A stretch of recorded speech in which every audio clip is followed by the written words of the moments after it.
여러분은 지금 이 세상과 사람들이 정상적이라고 생각하시는지 모르겠습니다. 우리가 요즘 매일 접하는 뉴스들을 보면 국내에도 그렇고 국제적으로 그렇고 뭔가 정상에서 벗어난 것 같은 정상 궤도를 이탈한 것 같은 그런 생각이 계속 들게 됩니다. 근데 성경은 원래부터 그렇게 말씀하셨어요. 이 세상과 사람들이 비정상이라고. 그래서 4절에 보면 이 비정상적인 현실을 이렇게 묘사합니다. 정욕으로 인해서 세상에서 썩어지는 것이다. 그렇게 표현해요. 여기서 말하는 정욕은 자기중심적인 만족을 채우려는 부패한 욕망을 뜻합니다. 나밖에 모르는 거죠. 나만 잘 되면 돼. 자기의 타락한 욕망을 채우려는 그런 본성을 정욕이라 그럽니다. 사람들이 다 이 통제불능의 정욕에 사로잡혀서 폭주하고 있습니다. 그래서 하나님께서 창조하신 아름다운 창조세계 다 망치고 있고 다 윤리적으로 도덕적으로 아주 거대한 부패의 늪으로 빠져들고 있습니다. 그런데 이게 남의 얘기였냐? 성경은 우리도 과거에 이 비정상적인 궤도 위에 올라타고 있었다. 그리고 영원히 썩어질 파멸의 운명을 향해서 치닫고 있었다라고 말씀하고 있습니다. 이게 원래 남의 얘기가 아니었고 우리도 원래 그랬다는 거죠. 그런데 하나님께서 우리를 그 궤도에서 벗어나게 하시고 새로운 궤도 위에 올려놓으셨어요. 그래서 지금 우리가 올라타고 있는 새로운 궤도는 세상의 썩어짐을 향하는 것이 아니고 하나님 나라의 영광과 그 영원한 생명을 향하여서 나아가고 있는 그런 궤도입니다. 오늘 우리가 그 궤도 위에 있습니다. 그래서 우리가 해야 될 일이 뭐냐? 계속 그 궤도를 잘 따라가는 거죠. 오늘 본문에서 베드로 사도가 우리에게 이 여정 속에서 우리가 밟아가야 할 네 가지 계단을 제시하고 있습니다. 이 네 가지 계단을 한 계단씩 밟고 갈 때 우리가 비로소 천성을 향해 갈 수 있다. 그렇게 가르쳐주고 있습니다. 오늘은 이것에 대해서 한번 나눠보려고 합니다. 첫 번째 계단은요, 은혜의 계단입니다. 은혜의 계단의 특이한 점이 뭐냐면 이 계단은 우리 스스로 밟아 오를 수 있는 계단이 아니라는 거예요. 하나님께서 친히 우리를 들어서 이 계단 위에 올려놓으셨어요. 그러니까 이 은혜의 계단은, 이 첫 번째 은혜의 계단은 아무나 자기 힘으로 밟을 수 있는 계단이 아니라는 겁니다. 하나님께서 아무나 이 은혜의 계단에 올려놓지 않으세요. 조건이 있습니다. 어떤 자들만 이 계단 위에 올라설 수 있느냐? 어떤 자들일까요? 뭘 가져야 될까요? 여러분 한번 대답해 보세요. 무엇을 가진 자들이 이 은혜의 계단 위에 올라설 수 있을까요? 믿음요. 그렇죠. 믿음을 가진 자들만 이 계단 위에 올라설 수 있어요. 자, 그러면 이제 누가 과연 이 믿음을 가질 수 있겠냐는 거예요. 그리고 도대체 우리는 어떻게 이 믿음을 가지게 되었냐는 겁니다. 우리도 믿음이 있었기 때문에 이 계단 위에 올라서 있는데 그럼 우리는 어떻게 믿게 되었을까? 다른 사람들은 어떻게 이 믿음을 가질 수 있게 될까? 본문 1절에 그 해답이 나옵니다. 예수 그리스도의 종이며 사도인 시몬 베드로는 우리 하나님과 구주 예수 그리스도의 의를 힘입어 동일하게 보배로운 믿음을 우리와 함께 받은 자들에게 편지하노니.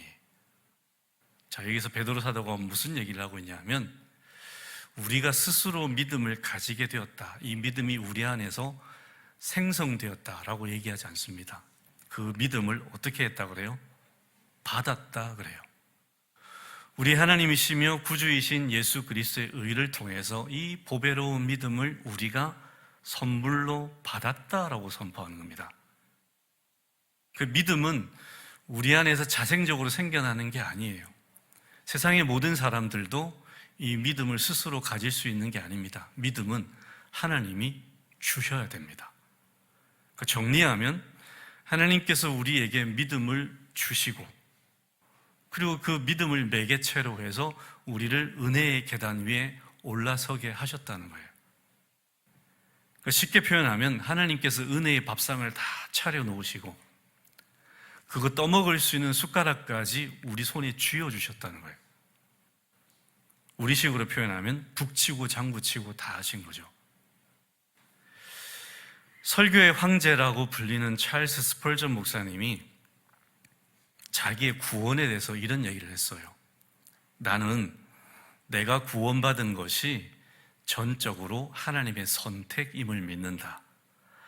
만약 하나님께서 나를 먼저 택하지 않으셨다면 나는 결코 그분을 택하지 않았을 것이기 때문이다. 저와 여러분이 지금 복음을 받아들이고 하나님을 우리 아버지로 예수님을 주님으로 택하여서 지금 믿고 있어요. 자, 그런데 이게 우리가 우리 자의로 택한 게 아니라는 거예요. 우리가 하나님을 아버지로 예수님을 주님으로 택할 수 있게 된 것은 그 전에 하나님이 사전 작업을 해 놓으셨어요. 그 사전 작업이 뭐냐면 영원 전에, 창세 전에 하나님이 나를 예정하셔 먼저 택하셨다는 거예요. 택하셔서 내가 태어나서 어느 순간에 나로 하여금 믿음을 가지게 하고 하나님을 아버지로 예수님을 주님으로 택하도록 미리 세팅을 다 해놓으셨다는 거예요. 그래서 내가 지금 하나님을 아버지로 택하고 예수님을 택하게 되었다는 거예요. 그러니까 구원은 시작부터 끝까지 철저하게 하나님이 다 하셨어요. 하나님의 주권적인 은혜와 열심으로 이루어진 사건이 우리의 구원이에요. 그러니까 우리는 가만히 두면 영원한 멸망을 향하는 그 궤도 위에서 계속 가다가 지옥 형벌에 떨어질 수밖에 없는 그런 운명이었는데 하나님이 일방적으로 주권적으로 거기서 우리를 들어서 옮겨 놓아서 새로운 궤도 위에 올려 놓아서 이 은혜의 구원을 받아들이게 하고 우리로 하여금 영생과 그 영광을 누릴 수 있는 새로운 운명을 우리에게 주셨다는 거예요. 그러니 우리가 해야 될 일이 뭐냐는 거예요. 나는 아무 공로 없고 자격 없이 한 것도 없이 하나님이 일방적으로 이 놀라운 일을 이루어 주신 것에 대해서 내가 해야 될 게 뭐냐? 감사하고 찬양하는 것인 줄 믿습니다. 감사드려야 되는 거예요. 찬양해야 되는 거예요. 나의 인격으로 지금 내 삶의 모습으로 앞으로도 마찬가지죠. 내가 어떤 것으로 하나님의 은혜를 받겠어요? 내가 무슨 자격으로 무슨 공로로 무슨 의로운 행위를 가지고 하나님께 의롭다함을 받아서 구원받겠어요? 내 노력으로는 불가능합니다. 내 인격으로는 불가능합니다. 이 생이 아니라 다음 생이 있다 칩시다. 골백 번 태어나서 내가 노력해도 내 노력으로는 절대 안 된다는 거예요. 하나님이 일방적으로 우리에게 이 일을 이루어 주셨어요. 우리는 그냥 받은 거예요. 근데 이것에 대해서 우리가 해야 될 게 먼저는 감사드려야 되는 겁니다. 찬양해야 됩니다. 하나님 감사합니다. 찬양합니다. 제가 뭔데? 저 같은 자가 뭔데? 저를 이렇게 구원하셔서 영원 멸망의 궤도에서 옮겨서 영생의 궤도에 올려주시니 이 은혜의 계단 위에 서게 하시니 참으로 감사합니다. 이 감사와 찬양이 우리 입술에서 먼저 나오게 되길 바랍니다. 이 은혜의 계단을 우리가 올라서게 된 거예요. 자, 두 번째 계단은 성숙의 계단입니다. 하나님이 주권적으로 일방적으로 우리를 건지셔서 은혜의 계단 위에 서게 하셨어요. 근데 많은 분들이 그냥 그 위에 서 있어요. 그냥 서 있으라고 그 은혜의 계단 위에 세워놓으신 게 아니에요. 왜 여기에 세워놓으셨냐? 이 은혜에 대한 감사함으로 자원하는 심령으로 이제 내가 한 걸음 한 걸음 떼어서 성숙의 계단을 올라가라는 겁니다. 그렇게 하라고 은혜의 계단 위에 세워놓으신 거예요. 이 성숙의 계단을 오르는 것이 구체적으로 4절 말미에 뭐라고 표현되었냐면 신성한 성품에 참여하는 것이다 라고 표현되어 있어요. 우리는 이제 해야 될 게 뭐냐 하면 하나님이 가지신 그 신성한 성품, 그 신성한 성품에 참여하는 거예요. 그 신성한 성품을 나도 따라가는 거예요. 그게 우리가 해야 될 일이에요. 자, 그리고 이것이 하나님께서 우리를 구원하신 본질적인 목적입니다. 나를 구원하신 목적이 딴 게 아니고 나로 하여금 이 신성한 성품에 참여하는 자가 되게 하시려고 나를 구원하셨다는 거예요. 그래서 이거를 위해서 우리가 이 성숙의 계단을 한 걸음 한 걸음 또 걸어 올라가는 거죠. 베드로 사도가 이 서신서를 썼던 당시에 성도들이 어떤 상황이었냐면 로마 황제 네로가 정말 극심한 박해를 해서 기독교인들을 다 잡아 죽이고 있었어요. 다 잡아서 원형 경기장에 몰아넣어서 사자밥이 되게 하고 다 줄로 꽁꽁 묶어서 기둥에 묶어놓고 밤에 기름 부어서 불 지릅니다. 사람을 인간 등불로 쓰는 거예요. 이런 식으로 처참하게 박해하고 있었어요. 그러니 성도들이 어떻겠습니까? 하루하루 살얼음판을 걷는 것 같죠. 얼마나 불안했겠어요. 언제 어디서 나도 저렇게 잡혀가서 저렇게 죽을지 모른다. 그런 절체절명의 위기감, 두려움 속에 놓여 있었던 거죠.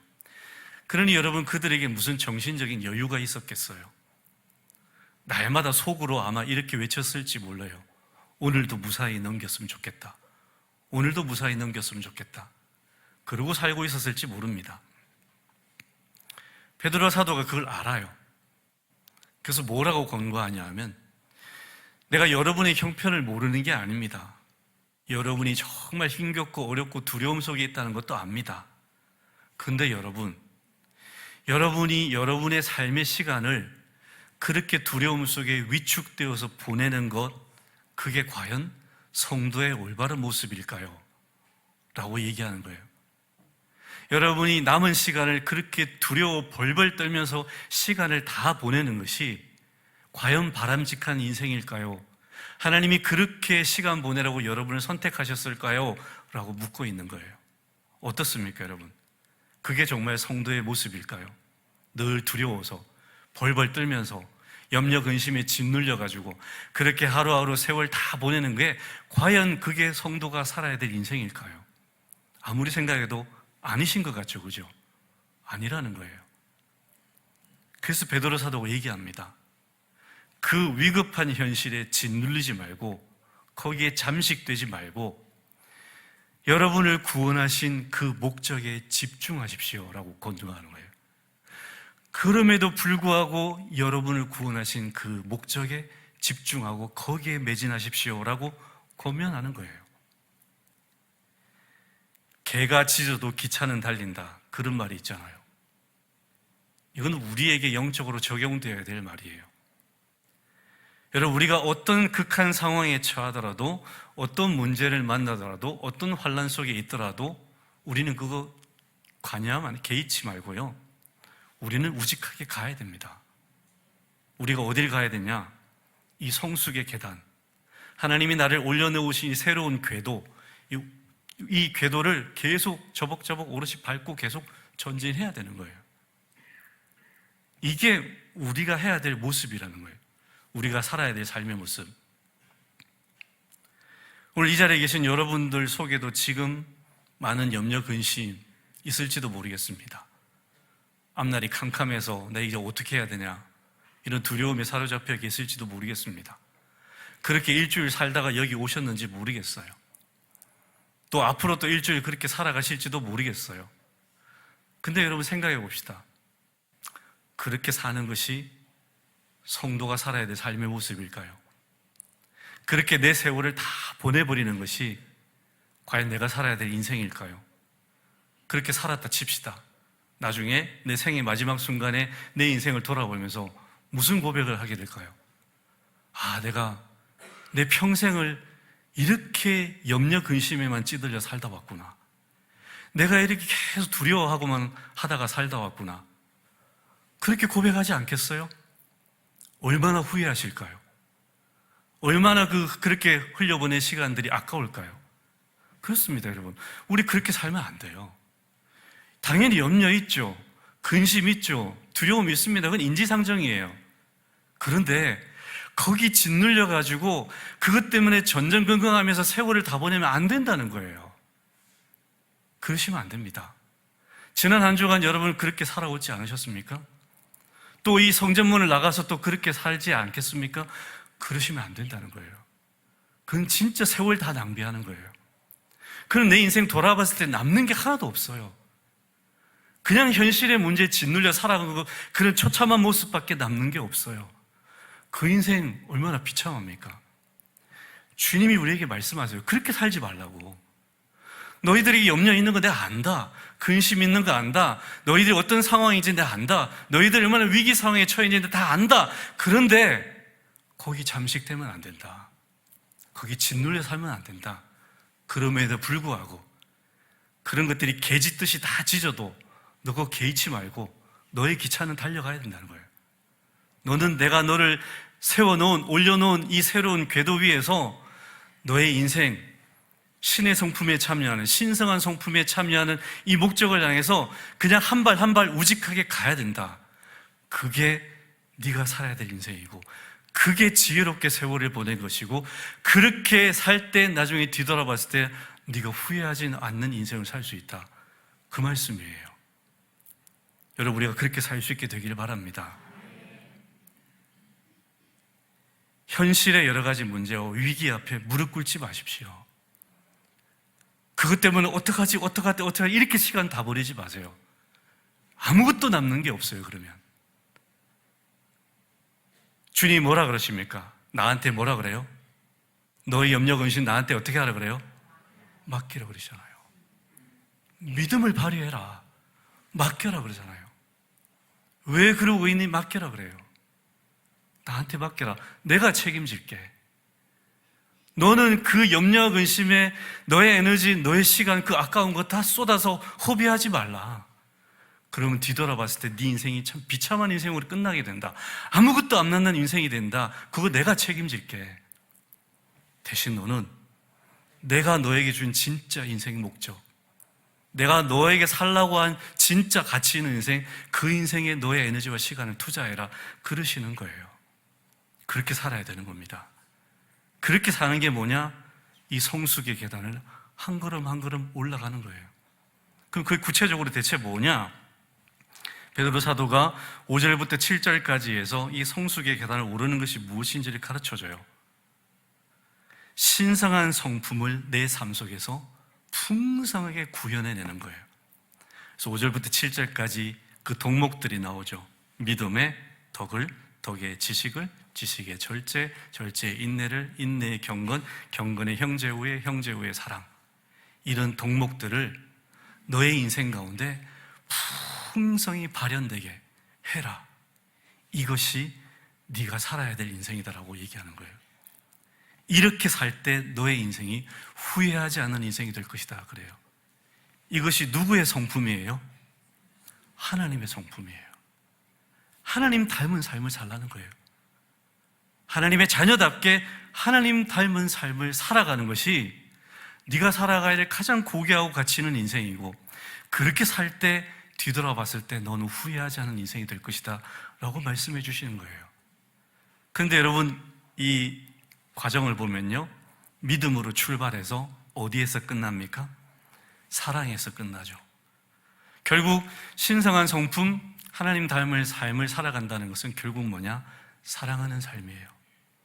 하나님을 사랑하고 이웃을 사랑하는 삶, 그게 전부입니다. 우리는 그 삶에 매진해야 되는 거예요. 여러분, 사랑하는 삶에 매진하시기 바랍니다. 여기 올인하시기 바랍니다. 그래야 후회하지 않습니다. 그래야 후회하지 않아요.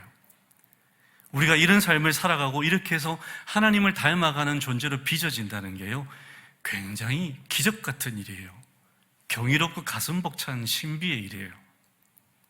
여러분, 우리 원래 어떤 존재였습니까?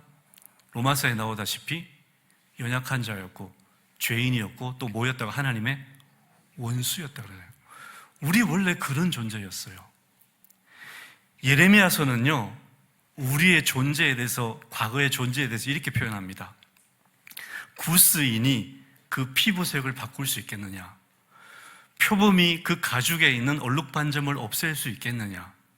그렇게 할 수 있을진데 악에 익숙한 너희도 너희 행동 바꿀 수 있을 것이다 그래요. 악한 인간은 절대 그 악을 떨쳐버리지 못한다는 거예요. 여러분, 구스인은 아프리카 사람이거든요. 아프리카 사람이 그 검정 피부색을 흰색으로 바꿀 수 있습니까? 못 바꾸죠. 표범의 몸 가죽에 얼룩 반점 있잖아요. 그거 뭐 표백제로 씻는다고 없어지겠어요? 못해요. 그렇듯이 너희들도 이 악에서 벗어나지 못할 거다. 그래요. 그게 우리였어요. 우리는 그런 존재였어요. 구제불능의 존재. 근데 그랬던 존재가 어떻게 바뀌었습니까? 내가 노력한 게 아니에요. 하나님이 나를 주권적으로 하나님의 자녀로 바꿔놓으셨어요. 우리 안에 성령을 주셨어요. 그렇게 살지 못하도록 늘 성령께서 우리를 감동하세요. 그렇게 살 때마다 괴로워하게 만들어요. 여러분이 자그마한 실수, 죄 지을 때 성령께서 여러분을 얼마나 괴롭히십니까? 말 실수 하나 한 것만으로도 힘들잖아요. 세상 사람들 그런 걸로 힘들지 않아요. 남 사기치고 등쳐먹어도 힘들어하지 않아요. 그 오히려 기뻐하죠. 내가 등쳐먹었다고. 와, 내가 전 등쳐먹어서 돈 벌었다고 기뻐하지. 그것 때문에 힘들어하는 사람 누가 있어요? 근데 우리는 달라요. 성령께서 우리를 힘들게 하세요. 그게 우리 존재가 완전히 바뀌었다고요. 우리 거룩을 추구하게 만드세요. 얼마나 놀랍습니까? 이런 존재가 되었다는 것 사실 자체가 기적이에요.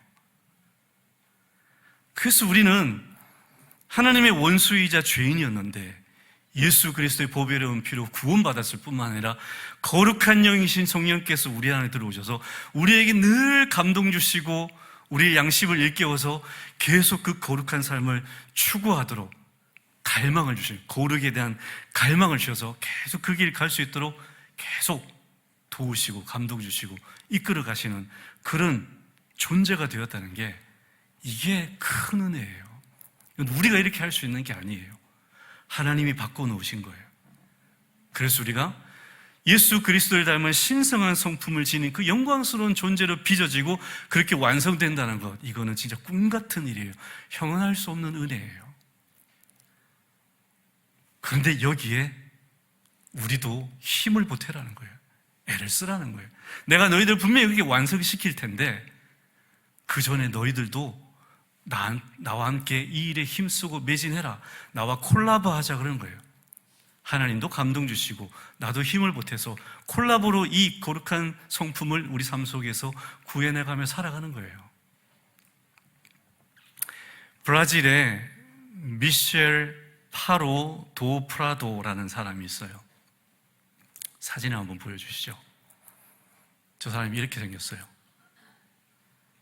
사람 얼굴이 아니죠. 뭐 닮았어요, 여러분? 머리에 뿔도 있고.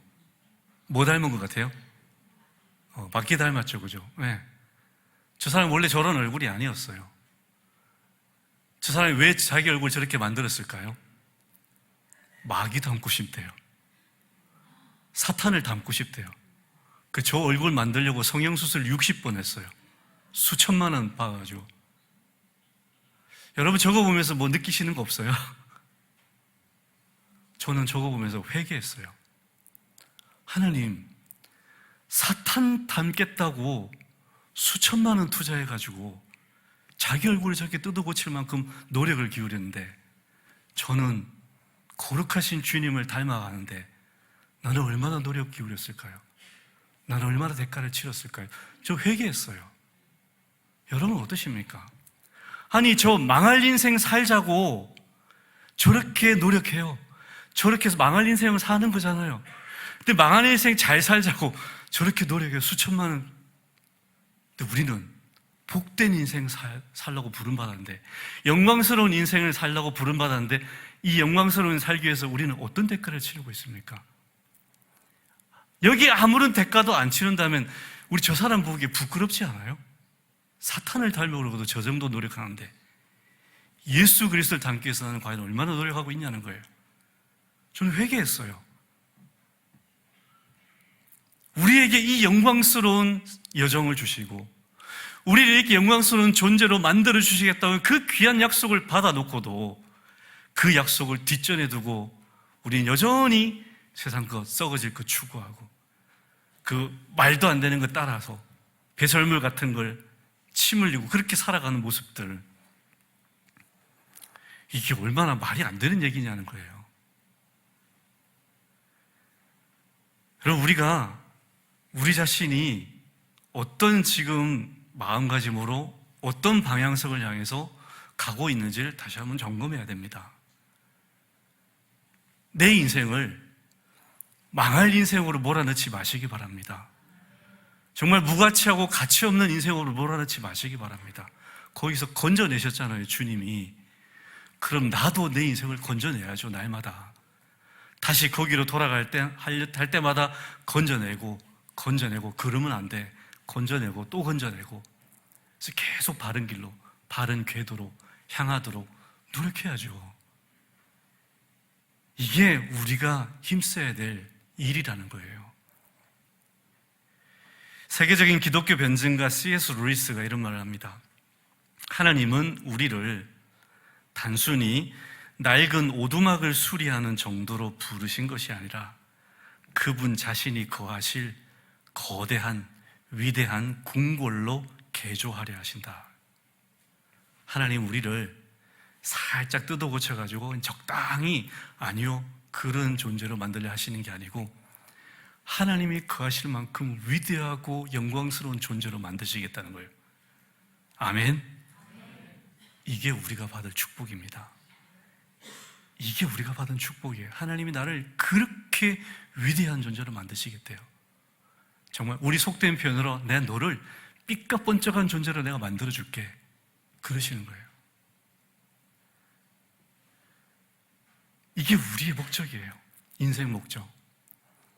근데 우리는 지금 우리가 바라는 목적이 뭐냐?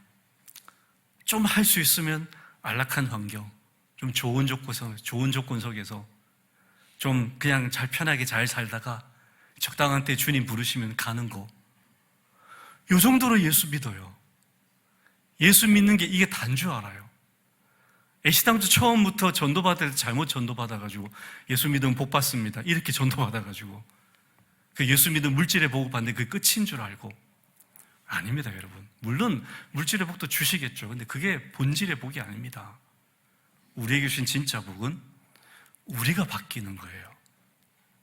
하나님은 내 환경을 바꾸어서 내가 적당히 편안하게 살게 하시고 날 부르신 게 아니고, 내가 몸에 덕지덕지 명품 걸치고 사는 그런 인생 살게 하시려고 부르신 것이 아니고 내 존재 자체를 명품 존재로 바꾸시려고 부르신 줄 믿습니다.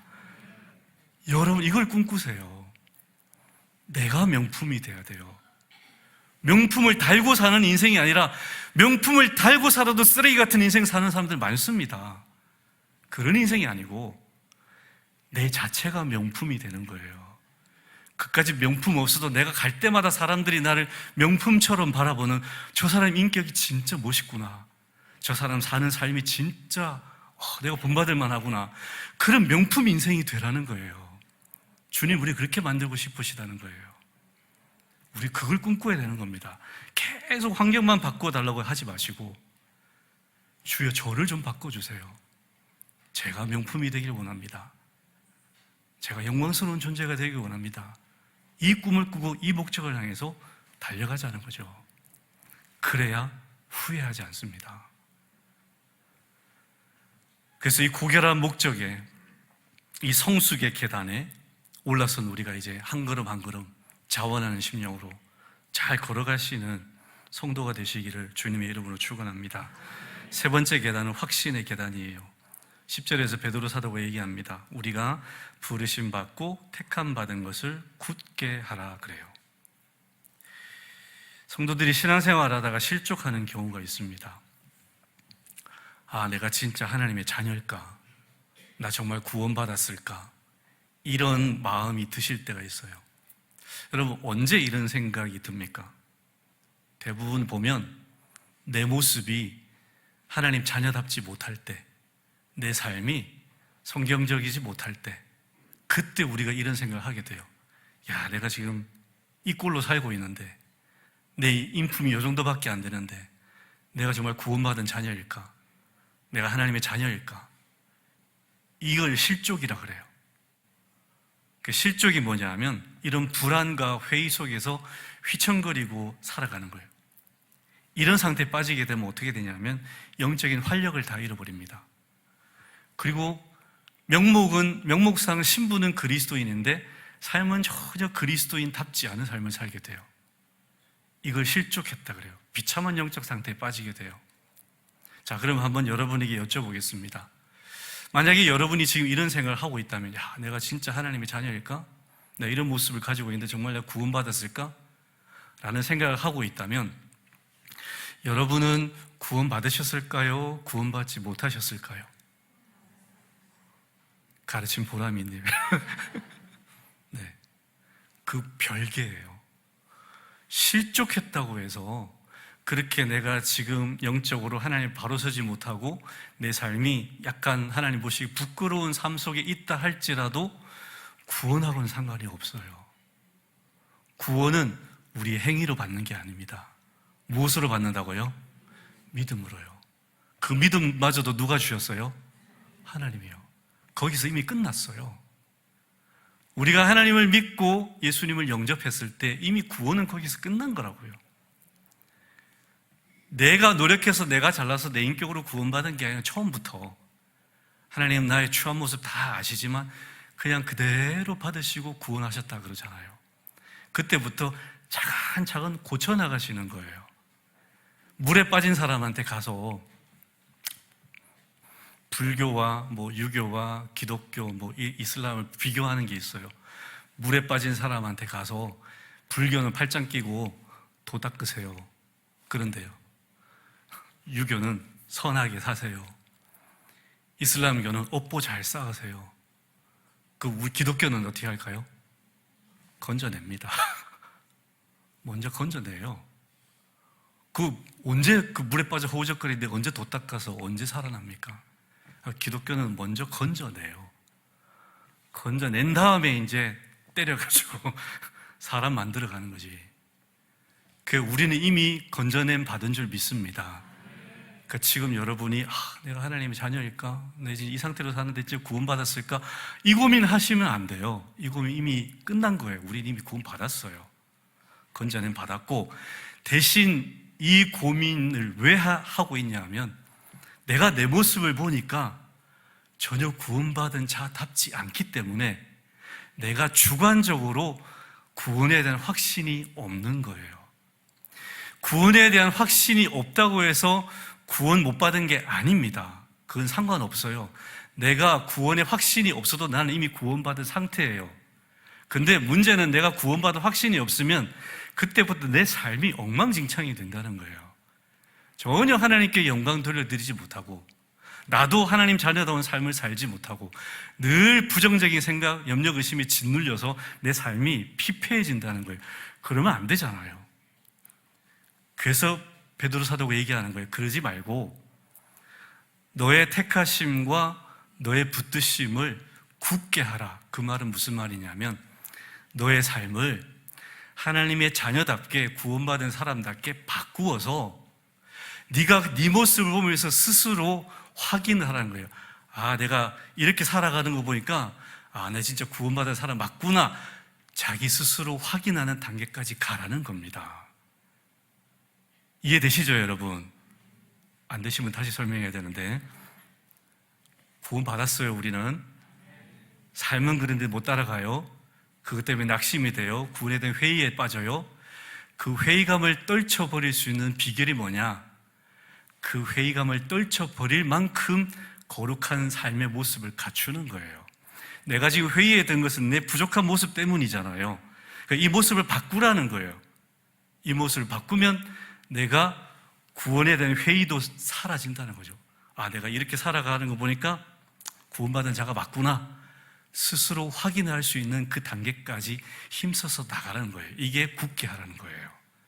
이거는 객관적인 구원과 상관없이 내가 주관적으로 내 스스로 구원받았다는 확신 속에 살 수 있을 만큼, 체감할 수 있을 만큼 나를 바꾸라는 겁니다. 여러분 그렇게 바꾸시기 바랍니다. 그래서 나도 내 모습을 보고 만족하고 하나님도 만족하시고 세상 사람들도 나를 보면서 야, 당신 진짜 이름만 그리스도인, 무늬만 그리스도인이 아니라 진짜 그리스도인이군요 라고 말할 수 있는 단계까지 가라는 겁니다. 그래야 복된 삶이 되지 않겠어요? 이게 굳게 하는 거예요. 이게 시간이 걸립니다, 여러분. 순식간에 바뀌는 게 아니에요. 그래서 시간이 걸리기 때문에 중간에 우리가 낙심하는 거예요. 잘 안 바뀌니까. 근데 내가 낙심한다고 해서 구원이 취소되는 거 아니라는 겁니다. 구원은 이미 결정된 거고 내 낙심을 내 스스로 바꾸라는 거예요. 내 모습을 바꿔서 내가 이러면 안 되지. 진짜 구원자 받은 자답게 한번 살아보자. 그리고 이렇게 살면서 이제 그 모습을 보면서 뿌듯해 하라는 거예요. 내가 진짜 구원받은 자답게. 이 정도면 내가 구원받았다는 확신 가질 수 있겠구나. 주관적으로 그런 확신이 생길 때까지 열매를 맺으라는 거죠. 이게 세 번째 단계예요. 계단이에요. 확신의 계단. 그 계단을 이제 우리가 가야 되는 거죠. 그래서 이미 받은 구원에 대한 확신을 누리며 만끽하라는 겁니다. 자, 마지막 계단, 영광의 계단이에요. 치열했던 이 땅에서 나그네 삶이 마침표를 찍고 영원한 하나님 나라로 들어가는 것. 세상 사람들 죽음을 두려워합니다. 죽음을 공포스럽게 생각합니다. 죽음을 다 떠나는 걸로 생각해요. 물론 떠나는 것이죠. 근데 우리 그리스도인은 떠나는 것으로 끝이 아니라 어디에 들어갑니까? 천국에 들어가죠. 그래서 떠나서 들어가는 겁니다. 죽음은 우리가 원래 들어가야 될 그 본향으로 들어가는 거죠. 자, 근데 이 들어감에도 차이가 있어요. 겨우겨우 들어가는 사람이 있고 넉넉하게 들어가는 사람이 있어요. 베드로 사도가 우리에게 권고합니다. 겨우겨우 들어가지 말고 넉넉하게 들어가라고. 저희 아버지가 소천하신 다음에 몇 개월 지난 다음에 우리 어머니 꿈을 꿨어요. 무슨 꿈을 꿨냐 하면 우리 아버지가 꿈에 나타나가지고 우리 어머니 그때 집사였는데 이 집사야 내가 겨우 천국에 들어왔다 그러시더래요. 겨우 천국에 들어갔다는 거예요. 그래서 우리 엄마가 그 꿈 꾸고 그나마 안심했어요. 저렇게 술주쟁뱅이도 천국에 들어가는구나. 겨우 천국에 들어갔다는 거예요. 우리 교회 어느 집사님 남편분도 몇 년 전에 소천하셨는데 제가 신방 갔는데 그 집사님이 그렇게 얘기하시더라고요. 목사님 며칠 전에 우리 양반이 꿈에 나타나가지고 자기가 천국 문 열고 겨우 들어가서 문가에 있다고. 문 밖에 쫓겨나지는 않고 문가에 있다고. 이렇게 들어가지 마시기 바랍니다. 이렇게 들어가지 마시고 넉넉히 들어가시기 바랍니다. 기왕이면 넉넉히 들어가야죠. 어떻게 넉넉히 들어갈 수 있느냐? 신성한 성품을 내 삶 속에서 풍성히 맺을 때 그때 넉넉히 들어가는 거예요. 그때 개선장군처럼 들어가는 거예요. 성경에 겨우겨우 들어가는 사람 대표적인 인물이 나와요. 누구죠, 여러분? 그 한편 강도, 예수님 옆에 달렸던 강도. 평생 강도짓하고 남 괴롭히다가 몹쓸짓하고 살다가 마지막 순간에 싹싹 비는 거예요. 주여 당신의 나라 들어가면 나를 끼워줘서 오케이 너 들어올 거야. 그 양반 지금 어디 있을까요? 천국 문가에. 물론 제 해석이지만 이상하게 그분을 부러워하는 분들이 있어요. 저 양반 진짜 부럽다. 평생 자기 마음대로 잘 살다가 그게 잘 사는 거예요, 여러분. 인생 엉망진창으로 살다가 마지막 순간에 겨우 천국 들어가면 부러워하면 어떡합니까? 그 전에도 잘 살아야죠. 그 전에 신성한 성품을 풍성히 열매 맺고 그렇게 개선장군처럼 천국문에 들어가신 저와 여러분 되시기 바랍니다. 스데반 집사가 순교할 때 예수님이 어떻게 하셨죠? 성경에 보면 예수님이 하나님 보좌에 있고 예수님 보좌에 어떻게 하고 계시다 그러죠? 앉아 계시다 그러죠. 근데 스데반 집사가 순교할 때 예수님이 어떻게 하셨냐면 그 자리에서 벌떡 일어나셨어요. 하늘 문을 여시고 받아들이려고, 그 개선장군처럼 들어오는 그 스데반 집사를 받아들이려고. 우리도 그렇게 되었으면 좋겠어요. 주님께서 보좌에서 벌떡 일어나서 애썼다, 수고했다, 얼마나 열심히 잘 사는지 내가 안다, 착하고 충성된 종아, 이러고 들어야 되지 않겠습니까?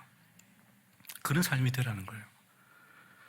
그래서 우리도 잘하였도다 착하고 충성된 종아, 이 큰 칭찬과 함께 기쁨으로 주님께서 맞아주시는 그런 넉넉한 발걸음으로 영광의 계단을 밟을 수 있게 되기를 주님의 이름으로 축원합니다. 기도하겠습니다. 하나님 아버지, 자격 없고 공로 없는 저희들을 구원하여 주셔서 이 귀한 계단 위에 올라서게 하셨습니다. 하나님, 하나님의 영광스러운 천국을 향해 나아가는 저희들의 삶의 여정 가운데 늘 동행하여 주시고, 이 삶 가운데 우리가 구원받은 목적을 잊어버리지 않게 해주시고, 정말 부단히 노력하고 힘써서 하나님 닮은 사람답게 살아가게 하여 주시옵소서. 여러 가지 아름다운 성품들, 열매들 잘 맺혀서 주님, 나도 즐거워하고 하나님도 즐거워하고 세상 사람들도 우리를 보면서 칭찬하는 그런 삶을 살아서 개성 장군처럼 넉넉하게 그곳에 들어가는 저희들 모두 다 되게 하여 주시옵소서. 예수 그리스도 이름으로 기도드립니다. 아멘.